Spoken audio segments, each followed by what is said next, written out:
এখন জাহাঙ্গীর খান ফলতায় সরে দাঁড়াচ্ছেন, তো এখন সেই যে সরে দাঁড়ানো, তো ওখানে কোনো ভয়ের পরিবেশ তৈরি করে দিয়েছিল কিনা বিজেপি, ইলেকশন কমিশন, বিভিন্ন এজেন্সি দিয়ে। আবার প্রশ্ন হচ্ছে, যদি ভয়ের পরিবেশই হবে তাহলে পুষ্পা সে তো ঝুঁকেগা নেই, পুষ্পা ভয় পাবে কেন? তাহলে ভয়ের পরিবেশ তৈরি করেছিল কিনা একটা প্রশ্ন। আর যদি ভয়ের পরিবেশ হয়ে থাকে তাহলে পুষ্পা কেন ভয় পেল সেটা আর একটা প্রশ্ন। আমরা এই বিষয়ে এই মুহূর্তে আমরা এটা বিশ্লেষণ করছি, সব খবর নিচ্ছি বলতে পারবো না। তবে এটা ডায়মন্ড হারবার মডেল এরিয়ার অন্তর্গত, ফলে এখানে অভিষেক বন্দ্যোপাধ্যায়, তিনি মাননীয় সাংসদ, বিপুল ভোটে ওখানে জিতেছিলেন। নিশ্চয়ই তিনি বিচার বিশ্লেষণ করছেন, ও ব্যাপারটা উনি বলতে পারবেন। এই মুহূর্তে এর থেকে বেশি আমাদের পক্ষে বলা সম্ভব নয়। ফলতা যেটা প্রার্থী হাঁটাচলা করলে সেখানে বস বস বস বলে সব ভিডিও আসতো, সেই প্রার্থী হঠাৎ ভয় পেয়ে গেল কেন? সেই প্রার্থী হঠাৎ এই ধরনের ভিডিও দেখা যাচ্ছে কেন?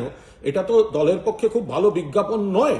ফলে নেতৃত্ব নিশ্চয়ই সেগুলো বিচার বিশ্লেষণ করে দেখবেন। আমরা শুধু বলছি যে ভয়ের পরিবেশ তৈরি করা হয়েছিল কিনা, আর যদি হয়ে থাকে তাহলে পুষ্পা ভয় কেন পেল, এই গোটা বিষয়টা আমাদের দল খতিয়ে দেখছে।